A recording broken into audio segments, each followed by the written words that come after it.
There is a machine walking the front line in Ukraine right now that does not roll on wheels or grind along on tracks. It walks. On four legs. It climbs into trenches, picks its way through rubble, trots through a shattered forest, and creeps up to a tree line to look at things no human would want to be the first to see. The soldiers call it, simply, the dog. And in the last 2 years, the robot dog has gone from an expensive laboratory curiosity to a real tool of war, fielded by Ukraine, China, the United States, and Russia alike. And here is the part that should genuinely stop you. This is no longer a story about one clever Ukrainian unit and one experimental gadget. In the space of about 2 years, the armed, walking robot has quietly become a global reality. China has shown robot dogs with automatic rifles bolted to their backs, opening fire on a range, and unveiled one carrying 4 anti-tank missiles, openly for sale. The United States Army has tested a quadruped with a rifle on a turret. Russia paraded one with a rocket launcher. And Ukraine, which proved what these machines could really do, now wants them in every brigade. 4 of the most powerful militaries on Earth, arriving at the same strange idea at almost the same moment. Put a gun on a thing that walks. Think about what that actually means. For the entire history of warfare, the one constant, the one thing that never changed from the spear to the machine gun, was that a human being had to carry the weapon to the fight, on 2 human legs, into the place where they might die. That constant is now breaking, and the machine that is breaking it does not fly and does not roll. It walks up to the door on 4 legs, and it can carry a rifle, and increasingly, it can see and think for itself. So how did we get here? How did we go from a world with no walking machines at all to armed robot dogs on 4 separate front lines in barely 20 years? And are these things a genuine revolution in war, or an expensive, fragile gimmick that looks terrifying in a video and falls apart in the mud? To answer that honestly, you have to go back to the beginning, because the real history of the robot dog is not the story most people think it is. It is a story of a spectacular failure first, and only then a success. The robot dog was born, more than anything else, out of a very old and very unglamorous military problem: carrying things. A soldier on foot in rough country can only carry so much weight before they are exhausted, and vehicles cannot follow where there are no roads. In 2005, a then little-known company called Boston Dynamics, working with Harvard's Concord Field Station and funded by the American Defense Research Agency DARPA, built the answer to that problem. They called it Big Dog. If you have never seen the original Big Dog videos, they are worth looking up, because they are equal parts impressive and unsettling. Big Dog was a bulky, headless, 4-legged machine about the size of a large dog or a small mule. It ran on a gasoline engine.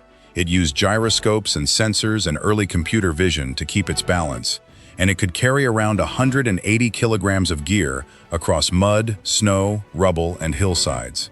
In the famous clips, an engineer kicks it hard from the side, and the machine stumbles, catches itself, and keeps walking. That single moment, a robot recovering its balance like a living animal, is the thing that told the world legged machines were finally real. But Big Dog had a fatal flaw, and it is a flaw that tells you something important about war. Its gasoline engine was loud, extremely loud. It has been described as sounding like a swarm of angry chainsaws. On a battlefield, where being heard can mean being killed, a machine that announces itself from a kilometer away is worse than useless. A follow-on version, a larger machine built to carry even more, ran into the same wall. And so, around 2015, the American military quietly shelved the whole program. The pack mule that could go anywhere was simply too noisy to take to war. That could have been the end of the story. Instead, it was the beginning, because the technology did not disappear. It shrank, and it went electric. Boston Dynamics took everything it had learned from Big Dog and built something smaller, lighter, and quiet, an electric quadruped called Spot. Spot was not a pack mule. It was nimble, it was battery-powered, and in 2019 the company began selling it commercially to inspect factories, patrol power plants, and crawl through places too dangerous for people. The legged robot had left the military lab and entered the real world, and then came the moment that changed everything. The technology got cheap. Boston Dynamics' Spot cost tens of thousands of dollars. But other companies, especially in China, began building quadruped robots for a fraction of that. The Chinese firm Unitree started selling capable robot dogs for under $2,000, the price of a decent laptop. Suddenly, a walking robot was not an exotic piece of defense hardware. It was a consumer product that anyone, including any military on Earth, could buy by the crate and modify. That single fact, cheap legs, available to everyone, is why robot dogs are now crawling across a real war. So that is where they came from. Now let's answer the harder question, why legs at all? Because on the surface it makes no sense. Wheels are simpler, faster, more reliable, and cheaper. Tracks handle mud and craters better than almost anything. Legs are mechanically complicated. They break. They use power just to stand up. So why would any army bother with a walking machine? The answer is the one thing legs can do that nothing else can. Go where wheels and tracks physically cannot. Think about the actual terrain of this war. Trenches with steep vertical walls. The interior of a bombed-out building, full of stairs and collapsed floors. A forest floor tangled with roots and fallen trees. Piles of rubble in a destroyed town. A wheeled robot stops dead at the edge of a trench. A legged one climbs down into it. A tracked vehicle cannot go up a staircase.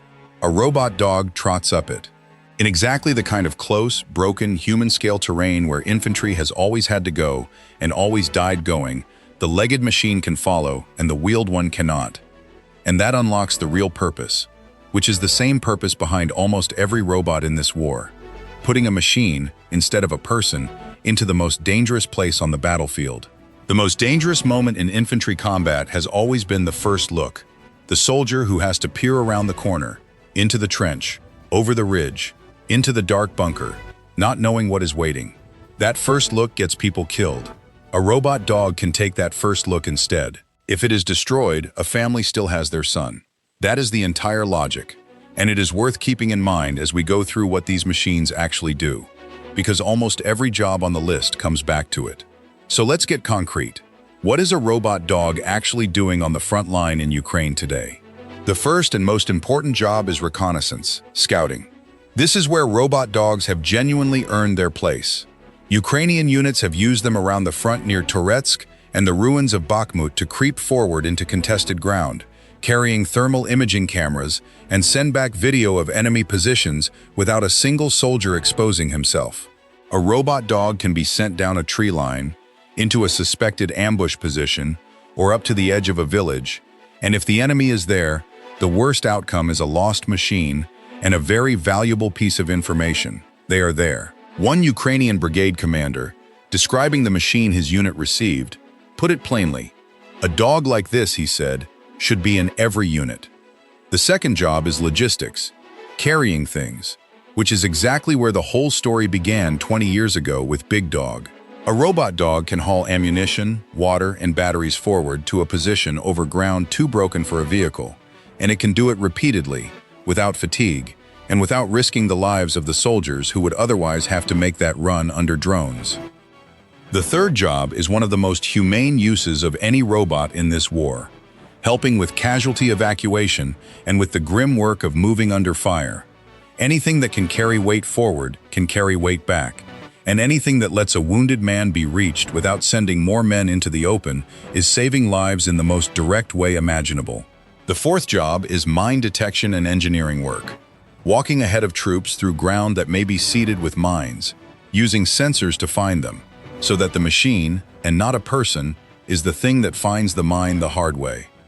And the fifth job is the one that gets all the headlines and raises all the hardest questions: fighting. Armed robot dogs are now real, and not just in one country. Let's go through them honestly, because the picture is genuinely global. Start with China, which has pushed armed quadrupeds harder and faster than anyone.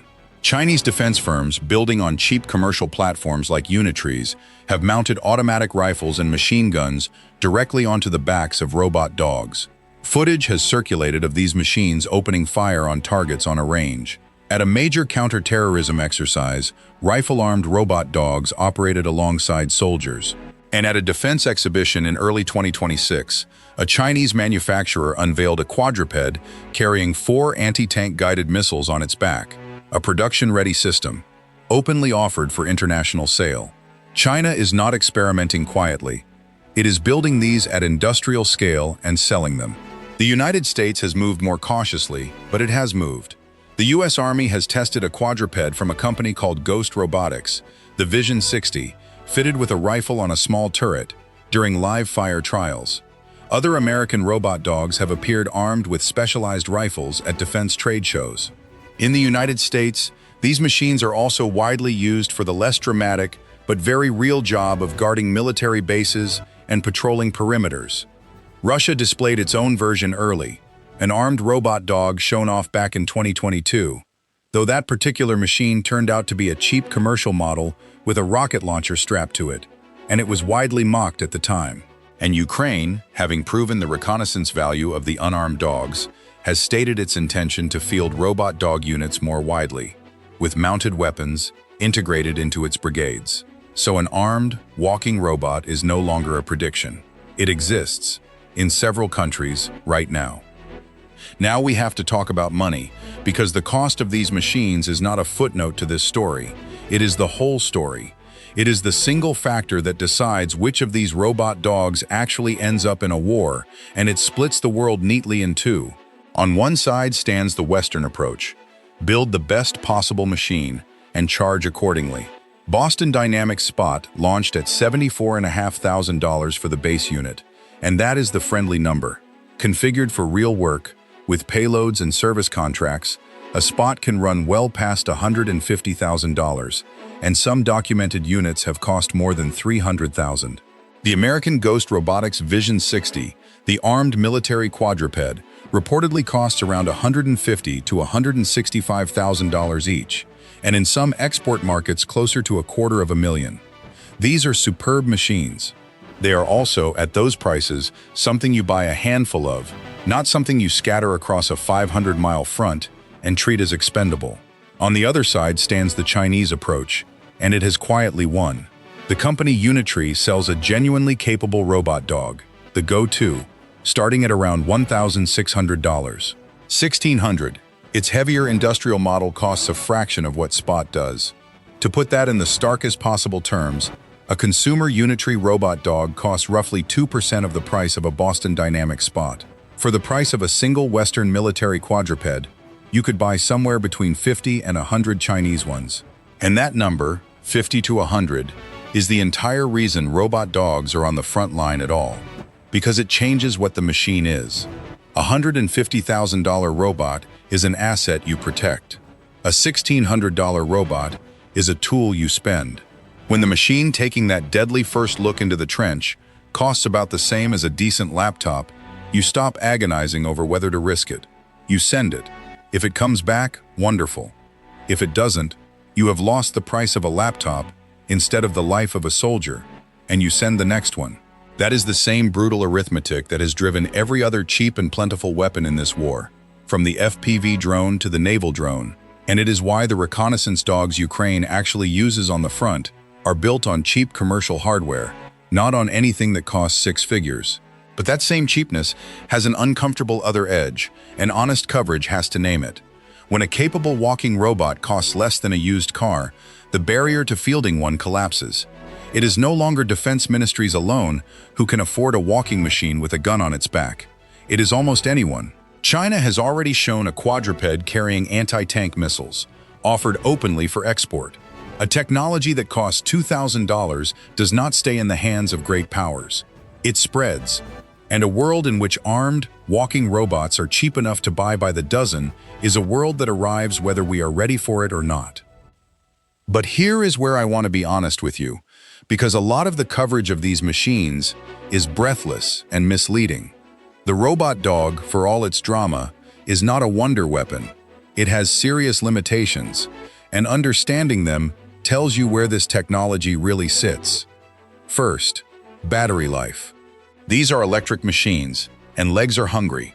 A typical combat robot dog operates for only a few hours on a charge, and often much less when it is working hard or carrying a load.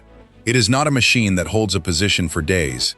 It goes out, it does a job, and it comes back, or it doesn't. Second, they are fragile in a way wheels are not. A leg is a complex assembly of motors and joints, and complexity breaks, especially in mud, dust, and cold. A wheeled robot that loses a wheel might limp home. A robot dog with a damaged leg is often just down. Third, they are still relatively slow and relatively light. The reconnaissance dogs used in Ukraine move at roughly the speed of a jogging human and carry modest loads. They are not charging across open fields. They are picking their way carefully through terrain. Fourth, and most important on a modern battlefield, they face the same enemy everything else does: electronic warfare and drones. A robot dog controlled by radio can be jammed like anything else, and a slow-moving machine in the open is a target for the same FPV drones that hunt every other vehicle. One thing does help them here: a small electric robot dog gives off very little heat, a thermal signature reportedly no bigger than a small animal's, which genuinely does make them harder to spot at night than a hot engine. But harder is not invisible. And then there is the question that hangs over the armed versions. The one no honest video about this can skip: the ethics. A robot dog with a rifle forces a question that militaries and societies have not really answered. How much of the decision to pull the trigger is the machine allowed to make on its own? Today, the armed systems that have been shown are remotely operated. A human being is watching the feed and making the decision to fire. But the same artificial intelligence that already helps drones lock onto targets could, in principle, let a walking robot identify and engage a human being by itself. That line between a machine a human fires and a machine that decides to fire is the single most important line in the future of this entire technology, and the world is approaching it faster than it is discussing it. It is worth watching who chooses to cross it and who refuses. So where does this leave the robot dog, honestly? Somewhere between the hype and the dismissal. It is not going to win a war on its own, and it is not the unstoppable killing machine of the headlines. But it is also not a gimmick. It is a genuinely useful tool that does one category of thing better than any other machine. It goes into the close, broken, deadly, human-scale places where wheels and tracks cannot follow, and it goes there so that a person does not have to. And the 20-year history points to where this goes. The robot dog got quieter, cheaper, and more capable every few years. And the versions on the front line today are the worst these machines will ever be. Every year they will last longer, carry more, see better, and cost less. And every year, more of the jobs that used to require a human being to walk into danger will be done, instead, by something walking on 4 legs. The soldiers on the front line already understand this. They have stopped being amazed by the walking robot and started simply asking for more of them. That, more than any exhibition or any viral video, is the real measure of where this technology stands. It has stopped being the future. On the front line in Ukraine, it is already just another member of the unit, the one nobody grieves for when it doesn't come back. Thanks for watching. If you want to understand the machines quietly rewriting how this war, and the next one, will be fought, stay with us, because the future of war is being built right now, one strange new tool at a time.